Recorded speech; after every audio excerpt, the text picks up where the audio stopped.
Good evening. Thank God it's Friday. Man, I hope everybody had a good week. Jimmy here in Chicago. You guys are going to love tonight's live. We're going to talk about the Ferriola street crew. Now, I just dropped a short story, but I figure I followed up with a live just to see if you guys have any questions. If you want to talk about any of the Chicago outfit, any of the trials that I went to, I appreciate everybody checking in. If you like my Chicago mob trial stories, hit the like button, subscribe, share with your friends. Say hi to my good friend Mary. Mary's rocking the new Last Supper shirt. What's going on, Peter? Joe Nago. Let's get into it, man. Wait for a few more people to join.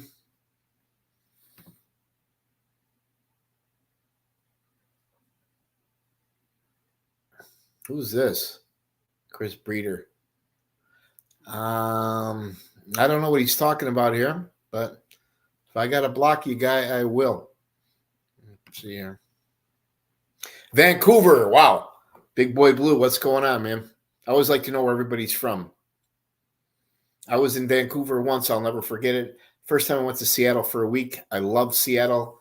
Then I rented a truck, drove to Vancouver, British Columbia. I forgot all about Seattle. That's how beautiful Vancouver, BC is. If you're ever in Chicago, Big Blue, hook me up. Peter, what's going on? Yep. I'm glad you're rocking that Wild Bunch shirt. You look good in that shirt, bro. You actually look like you could be one of the old Taylor Street guys. I'm kidding, bro. I'm kidding. Dominic, I like that. That's exactly how some of these old wise guys look when they're in the court. Obviously, they'd rather be anywhere else. They're usually not in too good of a mood, and they're on their best behavior. Sometimes they show up with canes, wheelchairs, and oxygen tanks. But yeah, that's a great photo. Oh my God, Tefano's, yeah. What a place. Right there off of Taylor Street years ago, as we all know, that's a place where a lot of the Chicago outfit guys, associates, families, friends, judges, lawyers, cops, celebrities, you name it, they all hang out there. The owner, Joey, there is a pretty interesting guy. They got a little bar there that you can hang out at. Your typical mom and pop Italian spot, but great place though, man. That sounds good, TC.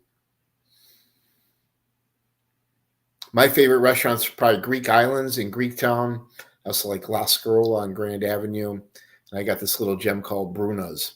But here, let's get into it, man. We're going to talk about the Feriola street crew, right? Came out of Cicero.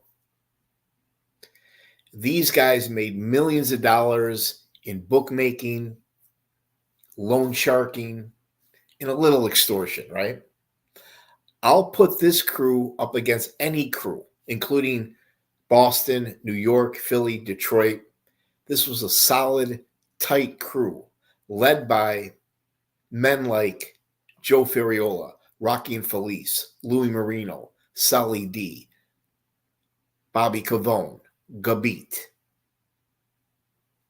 These men, most of them were made members of Chicago outfit. Some of them were just very close, loyal associates.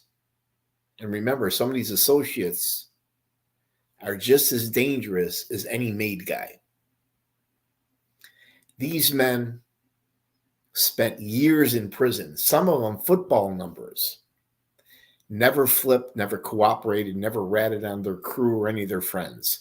However, they had one crew guy, he was a lieutenant in one of their gambling operations.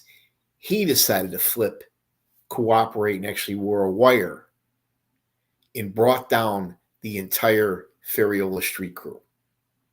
That's what we're going to talk about today. Let's read some comments.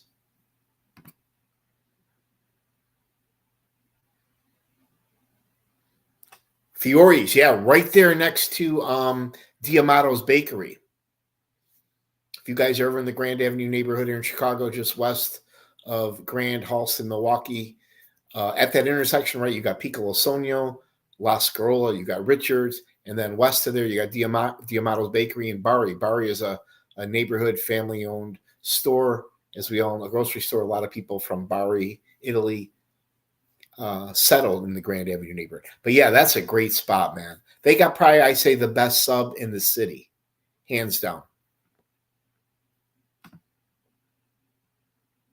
Yeah, I agree, Big Boy Blue. He's probably my favorite podcaster. He's funny, and he's the real deal. I would love to meet him one day or be a guest on his show. But yeah, the skinny Joey Merlino and Little Stuff, I highly recommend checking out that show. You guys will like it. The only thing I don't like is they make you subscribe to Patreon. Gianni, my man, what's going on? Good to see you, bro. Captain D, great photo there. As we all know, the Captain D was a very tight associate with the 26th Street crew. He actually ran Angelo Petria's social club. All right, but let's get back to the story. Let me pull up some photos here. Now, this man needs no introduction. Joe Ferriola. Joe Nagal. Mr. Clean.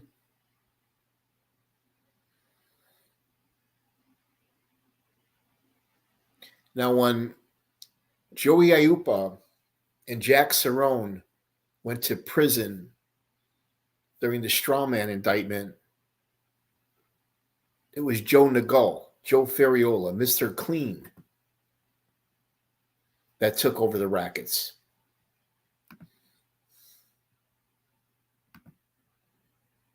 Legend, that's right. Excuse me, let me get back here. Sorry about that. I'm sorry, not took over the rackets. He became boss, the overall boss of the Chicago Outfits from, I think it was like 1983 to 1985. It was only like three years. This man was a made member of the Chicago Outfit, a boss for 3 years. He actually had his own crew in Cicero, the Feriola Street crew. That's what we're talking about tonight. He was real close with JB, Joe Batters, Tony Arcardo. Joe Feriola was the boss from 1985 to 1988. 1988. This guy was one of the most feared members in the Chicago Outfit.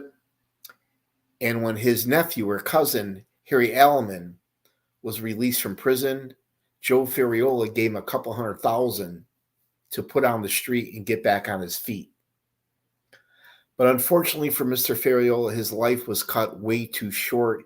He had some serious health issues, specifically a bad heart.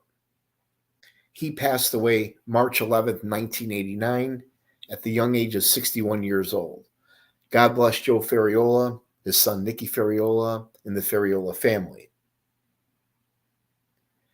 Joe Ferriola had one of the best surgeons in the country, if not the world. It was a guy named Dr. DeBakely. I read about him. This guy was the best heart specialist in the country, if not the world. And he couldn't even save Joe Ferriola. But we lost a great leader when Mr. Nagal died. And he ran a multi-million-dollar gambling, extortion, and loan sharking operation. When Joe Nagal and Joe Ferriola passed away, it was Rocky Infelice that became boss of the Ferriola crew. And what better leader than this guy, right? Rocky was a World War II paratrooper. This guy was built like an NFL football player. He oversaw their multi-million-dollar gambling loan sharking operation. And with the millions of dollars that him and the crew were bringing in gambling, they paid out a lot of money as well. Rocky pretty much had every suburban cop, Cook County sheriff, mayor, alderman on his payroll, on his book. He bribed all your local cops and politicians so they wouldn't interfere with his gambling operation. These men had full-blown casinos where they would have cheap blackjack dealers, high-stake poker games. They had a wire room, video poker machines, craps tables. I'll never forget the first time I seen Rocky Infelice. It was during sentencing.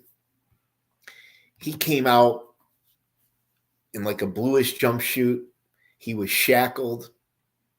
You could tell he was aged by being locked up for a few years, waiting trial. And he let the judge have it. I never heard anybody talk to a federal judge like Rocky. He basically said he did not get a fair trial, that the government's star witness lied on the stand and committed perjury. He reminded the judge that he was a World War II paratrooper that fought against one of Hitler's toughest regimes. However, it fell on deaf ears, and the judge sentenced Rocky to life in prison. But here's a man, like the rest of the guys in his crew, not only was a great leader, but was a stand-up guy, would never even think of cooperating or informing on his crew or his friends. Now here, we're going to keep going. Another made member Chicago outfit, loyal soldier of the Ferriola crew, a stand-up guy. You got Louis Marino, Louis Tomatoes. This guy was a lieutenant in the northwest suburbs, and he made millions of dollars in the produce industry. They played tapes of him threatening deadbeats what he was going to do to them if they didn't pay up. According to the government's witnesses, informants, rats, whatever you want to call these lowlifes, B.J. Jehoda testified that Louis Marino was one of the men in the kitchen when Rocky and his crew allegedly brutally tortured and killed Bookie Hal Smith. According to the government's witness, B.J. Jehoda placed Louis Marino there. And according to Nick Calabrese, he said Louis Marino was one of the men that was present when the Splotcher brothers were killed. Louis Marino got 28 years in prison. He could have easily flipped against Rocky, Sally D, Bobby Bellavia. But a man like Louis Marino would never flip. He did 28 years. Finally comes home shortly later in the northwest suburbs, passes away March 7th, I think it was 2017. God bless Louis Marino and his family. But he controlled most of your gambling in Lake and McHenry County. But to hear those tapes of him threatening guys that he would stab them with a fork or break every bone in their body are chilling. Let's read some comments here.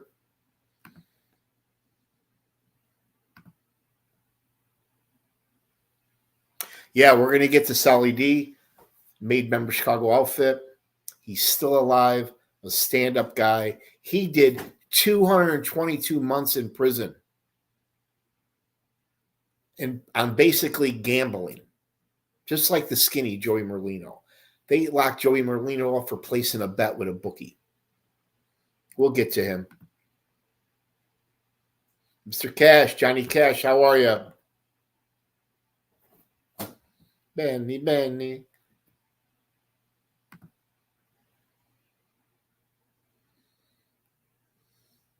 guys got any questions about the Feriola crew? That's what we're talking about today. The Feriola street crew.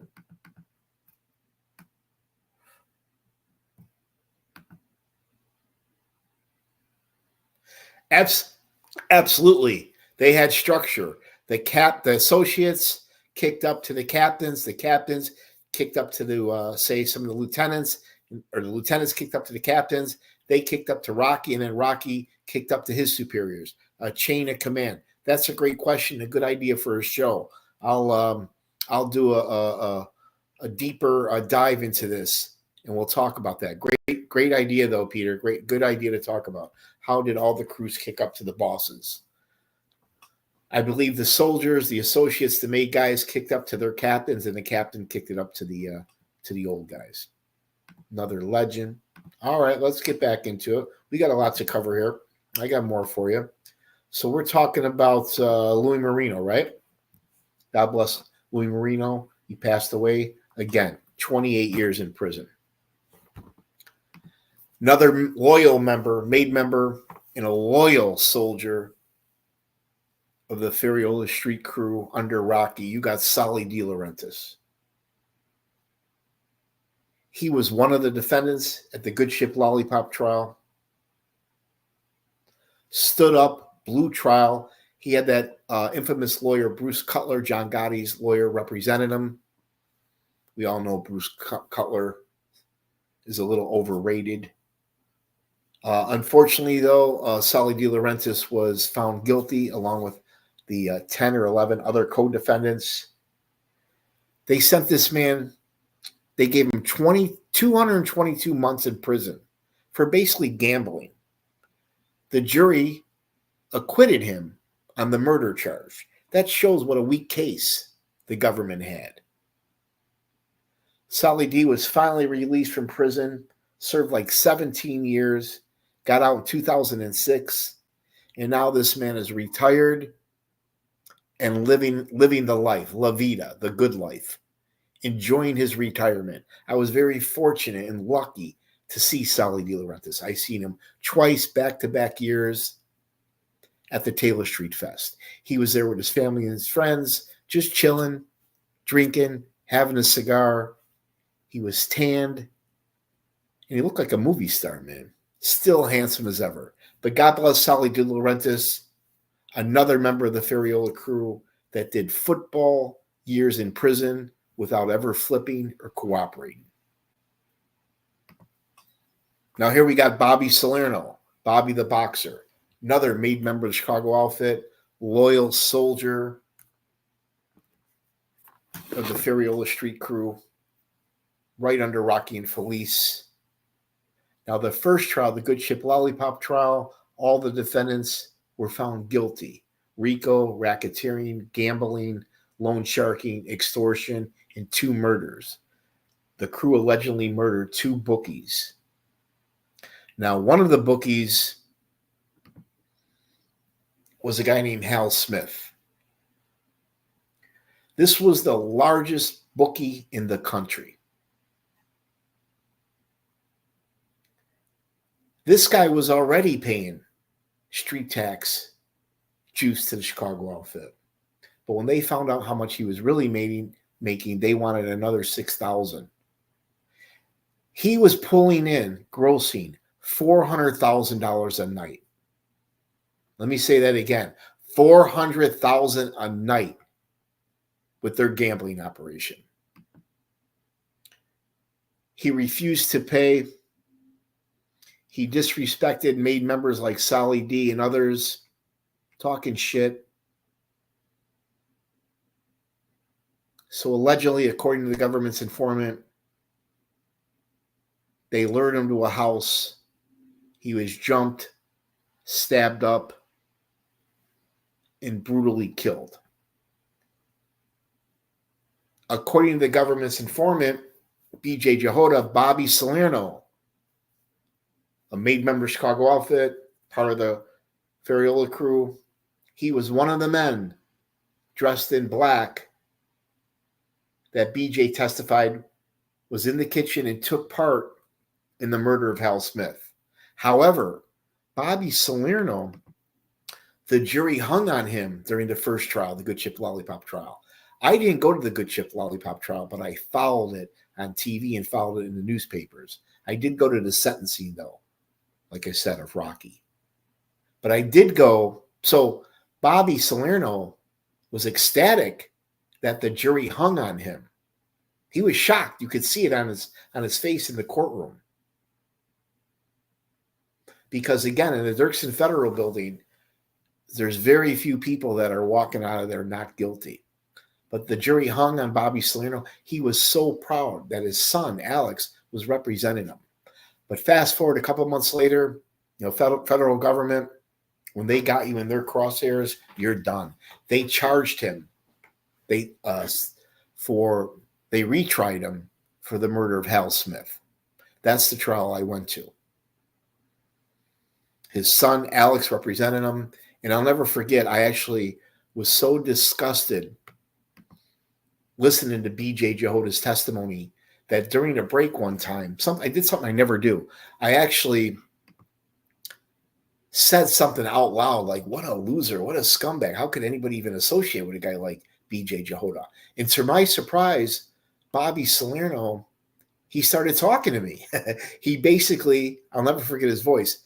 He basically denied knowing B.J. Jehoda, and then he called him a bum. And then he went on to say that before the second trial, he told his son, who was representing him, if we lose this case, I don't want you to hang your head low. I want you to hold your head up high and continue to be a top criminal attorney in Chicago. I'm an old fighter. I could take it. He also told me, he says, my one son, Alex, is a fine attorney, as you can see. My second child is going to law school right now. Then he's like, my third kid, he put his head down. He's like, she dropped out of school in the 8th grade. 2 out of 3 ain't bad. So he made a little joke for me. But I will never forget it. God bless Bobby Salerno. Unfortunately, the jury believed B.J. Jehoda, and they convicted him. He was found guilty in the second trial of being one of the guys that took place in the murder of Hal Smith. That trial, I think, was in 1995. This poor man served 22 years in prison. Now, just think about that. He blew trial with several heavyweights in the outfit. He could have easily flipped. But no. Men in the Chicago outfit keep their mouth shut, do their time like men. These guys aren't like some of the guys in Philly or New York City. No disrespect. But he was released in 2017 after serving 22 years. And tragically, his son died while he was locked up. And the government wouldn't even let Bobby Salerno out of jail for a couple hours to attend his son's services, to attend the wake or the funeral. God bless Bobby Salerno and his family. Now here's another guy, actually a friend of mine, a guy you don't hear about too much, another defendant at the family secret or at the Good Ship Lollipop trial. You got Bobby Cavone. Most people know him as Coco. Knock-around guy. I mean, just look at this guy and watch his mannerisms and the way he talks and laughs. You could just tell he's a Chicagoan like myself. Bobby was we'll call him an associate of the Ferriola crew. But he was smart. He busted his ass. He was in the restaurant business for many years. We all know what a grind that is. Countless hours. You got the overhead. Some restaurants make it, some fold. But this guy here got pinched. I think it was 1990. He got caught up in part of that Good Ship Lollipop trial. And rather than he got called in front of a grand jury, but he wouldn't talk. They wanted him to talk about Jehoda, Feriola, Louis Marino, and the rest of the guys. He refused to talk, and they fucking threw him in the MCC for 18 months. Bobby told me how disgusting, and that was one of the worst jails he's ever been in. I'm going to get this man, hopefully, live one day. I'm going to interview him. We're going to talk about how he grew up, what his association was like with the Chicago outfit, how the government overcharged him, and his story and how he survived being locked up in the MCC for 18 plus months. And I think he spent another 5 years in Milan, Michigan. As we all know, that's where Frank Calabrese, Nick Calabrese, Jimmy Marcello, all the wise guys end up. Not just Chicago outfit guys, but Philly, New York, Boston. But this is Bobby Cavone. And why he was locked up, Rocky made sure to take care of his family. His wife received a couple $1,000s every month while Bobby Cavone stood tall. Coco came home, did his time like a man, never ratted, never rolled, never complained. And now he's traveling the world with his family. There he is with 2 beautiful women.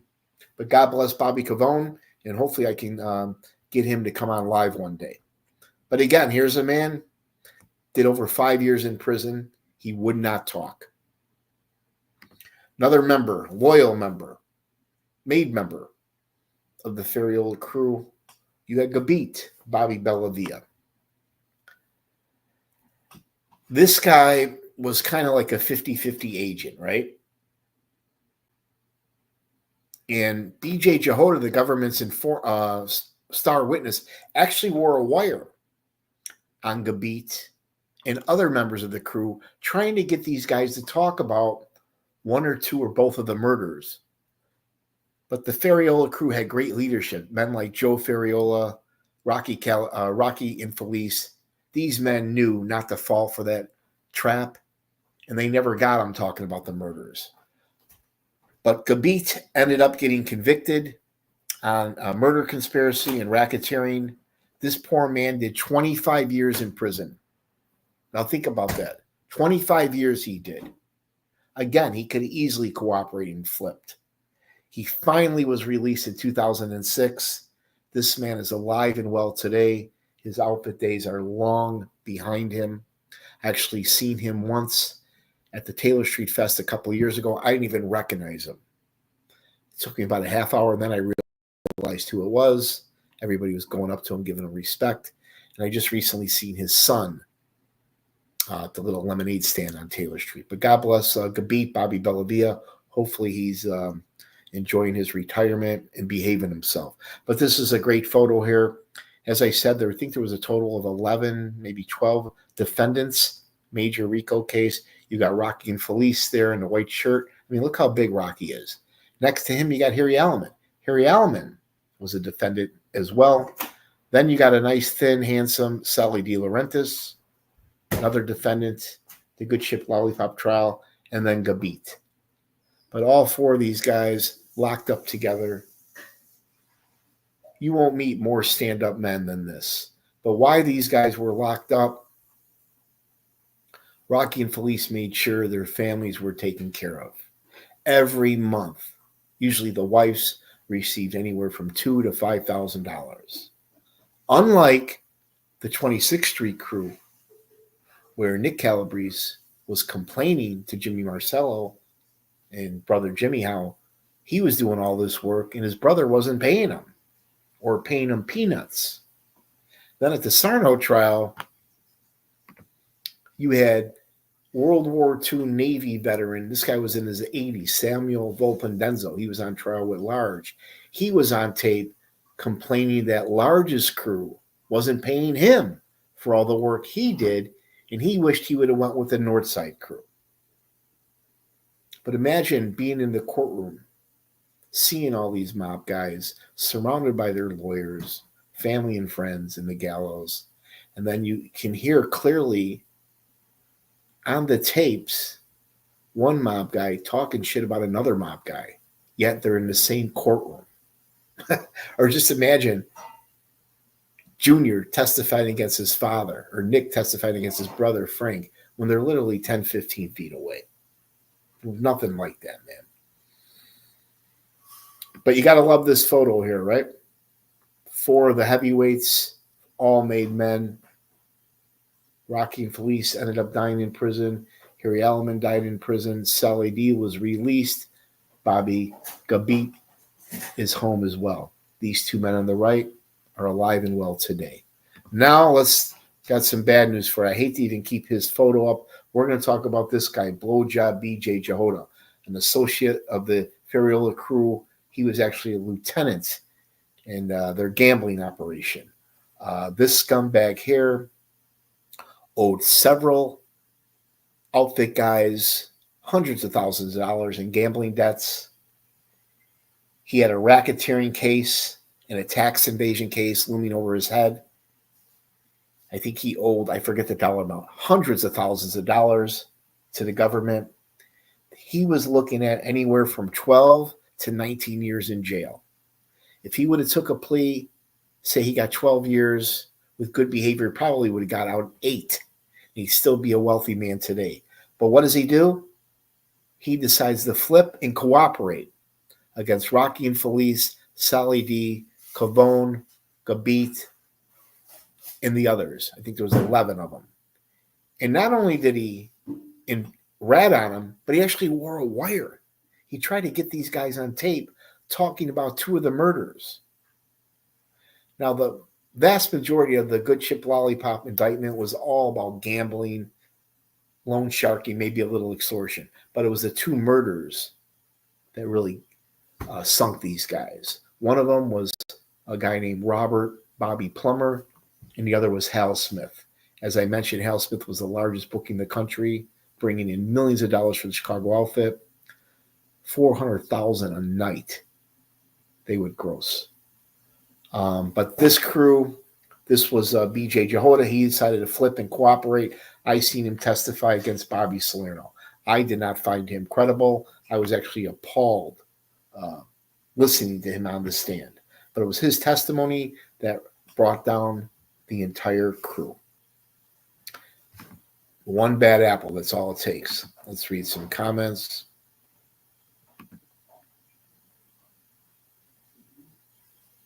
Yeah, the old timers are the best, man. The ones that are left, I love their stories. Having a cup of coffee with them or a few drinks. And I just shut up and listen when an older guy and older lady's talking. I love some of the real neighborhood stories. But I don't like to work for some of the older Italian Greek guys. You may want a couple $1,000, they'll give you a couple $100. They're very, very frugal. Man, that's a good question, Pete. I would say 50%, 25 to 50%, because they had agents. So if you were a 50-50 agent, you had to kick up 50%. If you were a 25% agent, you had to kick up 25%. That's a good question, though. Andreas, what's going on, man? Hope you're enjoying your shirt.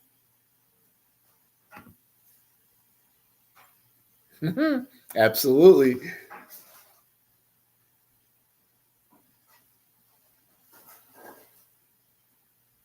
Yeah, I mean, just think about being locked up for years, especially double-digit football numbers, away from your family. That's, to me, that's torture. Unless it's hardcore murder, in my opinion, nobody really needs to spend that kind of money in prison. I'm all for prison reform. I say hit him in the pocketbook, right? That would be the real punishment. I'll give you your freedom, but I'm taking your money. But it doesn't work like that, as we all know. But yeah, the Feriola crew, every single one of them were loyal, wise guys. Some of them were maids, some of them were associates. None of them ratted. They did a lot of time in prison. Rocky and Infelice took care of their families when they were away. But one bad apple, BJ Jehoda, he was the one that brought down the entire crew. We'll continue.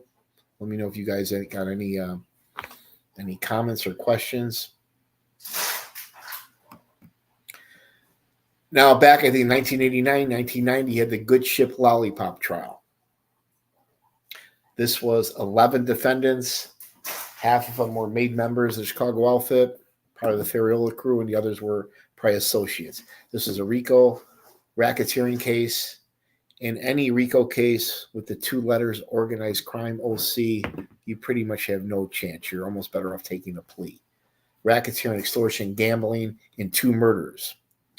The star witness, as I mentioned, was B.J. Jehoda.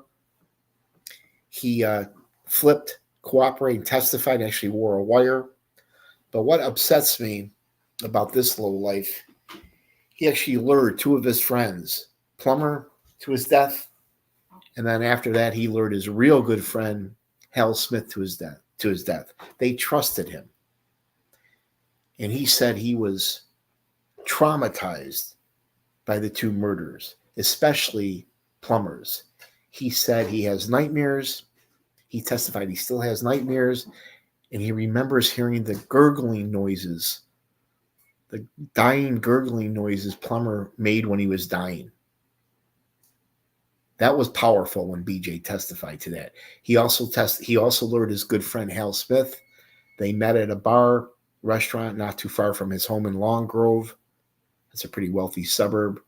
He got him drunk. He wanted to get him loose, invited him back to his house. That's when Hal Smith should have caught the play. BJ testified to understand that he pretended to go get the mail. He told Hal Smith, go on in, the kitchen sliding door, it's open. Hal Smith fucked up, probably drunk. He walked into the sliding door, and according to B.J. Jehoda, Rocky Infelice, Bobby Gabit, Louis Marino, and others brutally stabbed him up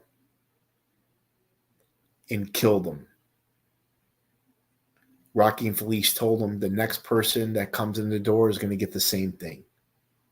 But the defense did a really good job, Alex Salerno, saying there's no way you could see through the kitchen sliding glass door into the kitchen to see that there was a man in black there, his father, Bobby Salerno. They even brought in a replica of the house, a model of the house, and they showed where BJ was standing. They showed where the alleged crime took place, I believe, in the kitchen. And there's no way you could see. But again, the jury and the prosecution, somehow, some way, the prosecutors or the jury believed B.J. Jehoda.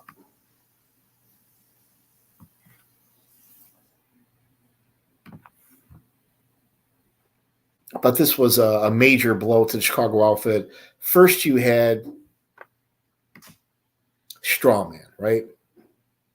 That's who sent away. That's when they sent away Frank Iupa, Jack Cerrone, Joe Lombardo, Angela Petria. Then you had the Good Ship Lollipop trial. Rocky Infelice, Sally De Laurentiis, Louis Marino, Bobby Cavone, Gabit, and others. Then you had the Sam Carlisi crew. Then the Family Secrets trial. But without the government's informants, there would be no trials. Most of these men would still be alive today. B.J. Jehoda also testified that they owned a couple high-rise condos downtown. This one is the New York. It's right there in Lakeview, not too far from Wrigley Field. I have a good friend, the Serbian guy. He's kind of like a Serbian gangster that lives in this building. Condos back then were probably 200 to 400,000. But B.J. Jehoda testified this was an open door policy he had with the crew. So the guys would gamble here, have card games, and bring their gumas, their girlfriends here, kind of like a little social club. But what the guys didn't know, with B.J. Jehoda's cooperation, they had the condo wired up, picking up thousands of hours of conversations, most of it about gambling. But they were hoping to get the government was hoping to get them talking about some of the murders.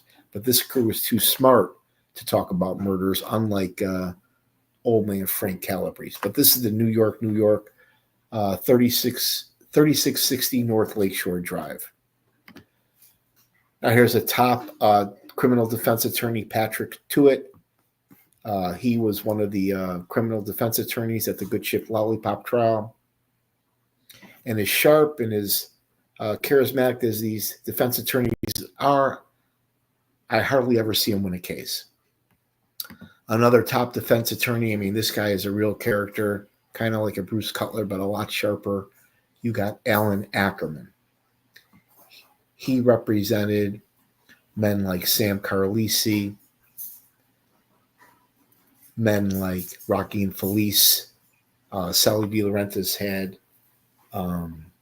that big mouth Bruce Cutler, John Gotti's lawyer to represent him. And then you have federal judge Ann Williams. She presided over the Good Ship Lollipop trial. She allowed B.J. Jehoda to commit perjury on the stand and basically let the prosecution get away with murder. There was a lot of evidence that came up in the appeal that she would not allow the jury to hear. And there was several objections from the defense team that the prosecution wanted certain witnesses, certain evidence and allowed in, and no problem, she allowed that in.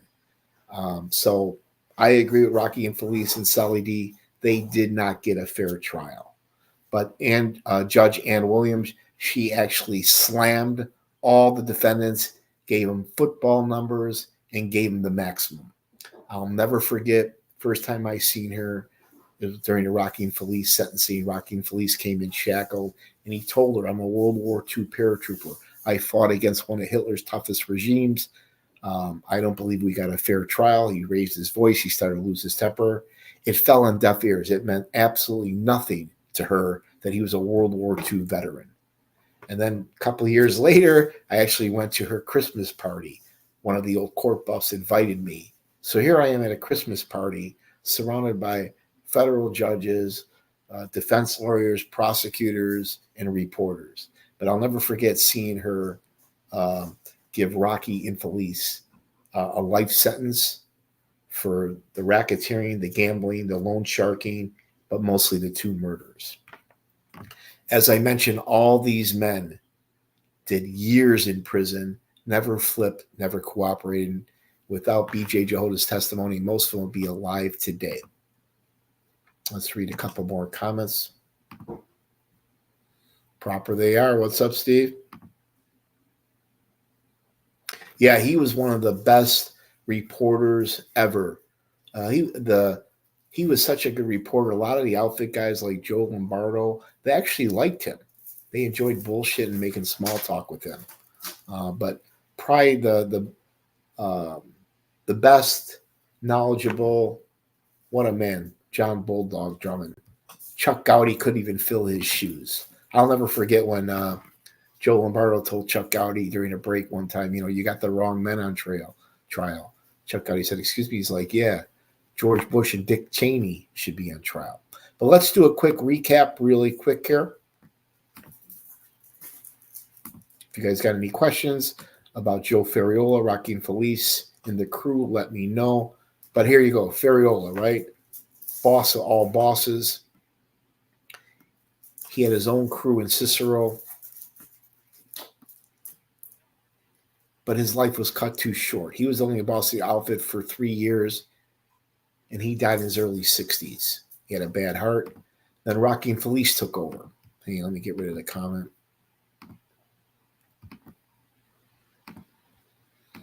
Rocky Infelice took over that crew, did life in prison. He was convicted in the family secrets trial. Louis Marino was the defendant as well as the Good Ship Lollipop trial. This guy gets 28 years in prison. Doesn't flip, doesn't cooperate. Eventually gets released. God bless him. Sally D, 222 months in prison for gambling. The government locked up these guys for gambling. Now the government controls all the gambling. Bobby Salerno lived to be 88 years old. This poor man did 22 years in prison. The government wouldn't even let him out of jail to attend his son's funeral. But this is a stand-up guy like the rest of the crew. Bobby Cavone, Coco, right? Restaurant entrepreneur. Knock-around guy, Chicago outfit associate. Held in the MCC for 18 months. That's like being in Rikers Island. That's like being in the Brooklyn Federal Holding where your boy P. Diddy's at. That low life. One of the worst of the worst. The most corrupt jail. One of the most corrupt jails in the country, right? You got Rikers, Brooklyn, MCC, Cook County Jail, LA County Jail. I don't know how Bobby Cavone survived, but this man Did pretty good for himself in the restaurant business. Busted his ass. Did 18 months because he refused to testify at the grand jury. Then they give him another 5 years for the racketeering, loan sharking case. Still doesn't flip or cooperate. What a stand-up man. What a man here. They don't make men like this anymore. Now this guy is living the life. Hopefully he's behaving himself, traveling the world. Gabit, another stand-up guy, made member of the Ferriola crew. What did he do? How many years, I forget, did this guy do? Probably 20-something years Gabit did in prison. Got out in 2006. Never flipped, never cooperated. And again, one bad apple. If it wasn't for this scumbag here, most of those men would be alive today. But BJ Jehoda owed some of the outfit guys money, owed hundreds of thousands of dollars in taxes, rather than do 12 to 19 years in prison. He decided to flip, cooperate, and wore a wire. Him, along with Nick Calabrese, Bob Cooley, Lenny Patrick. These are the men that brought down the Chicago outfit. I didn't find him credible. Good Ship Lollipop trial we talked about. Devastated the Ferriola crew. We'll skip the lawyers. All these men did time in prison without ever ratting or informing. Rocky and Infelice took care of their families, though, when they were gone. I love that. I got shirts. Show you some shirts here. If you guys like my shirts. The Last Supper photo. Lumpy. Alderman Fred Rhodey. I also got frames, too. If you guys want some 8x10 frames. Let's read some comments. We're almost done, guys. Yeah, Gianni, I did a story.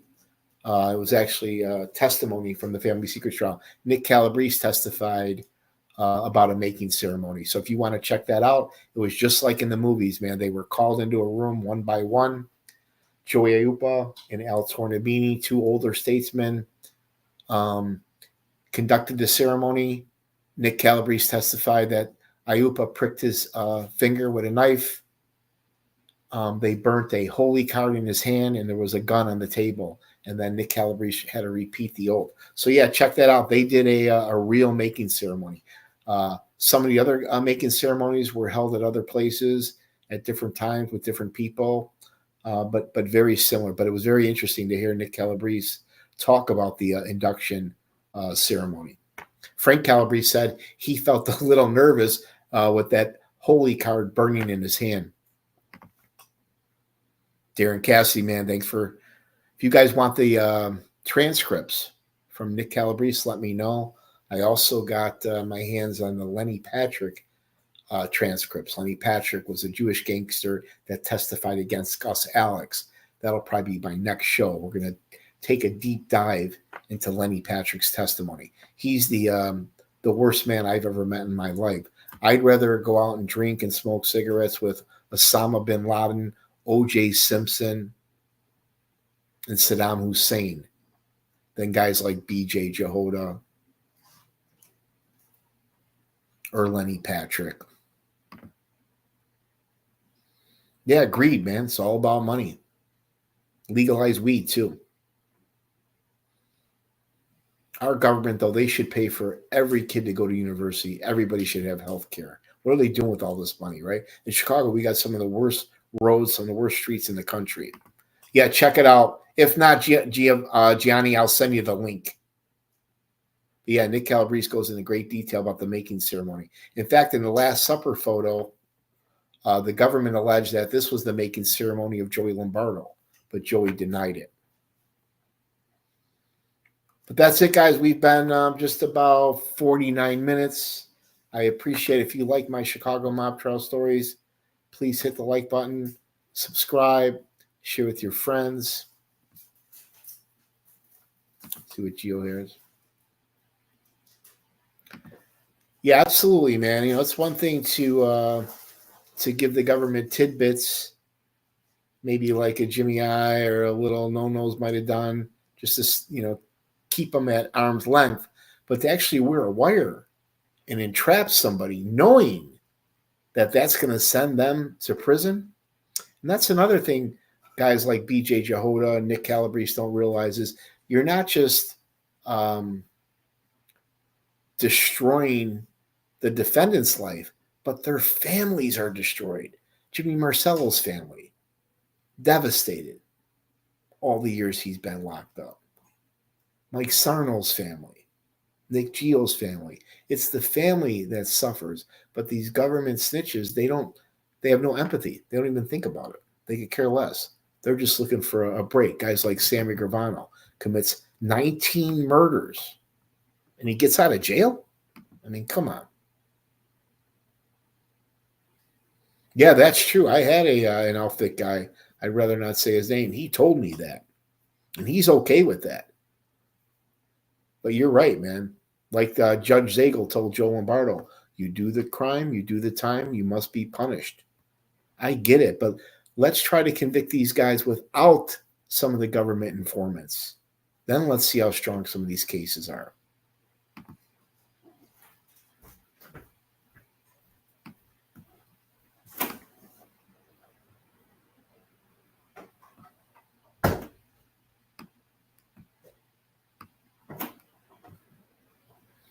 All right, guys. Thanks a lot. Hit the like button, subscribe, share with your friends. Hope everybody has a great weekend. And for a couple of haters out there, some of these YouTube smartasses, if you don't like my YouTube channel, turn off the porn site, get off the lazy boy recliner, put out the cigarette, put down the drink, and go walk your dog, will you? Get a life. Ciao. Have a great weekend.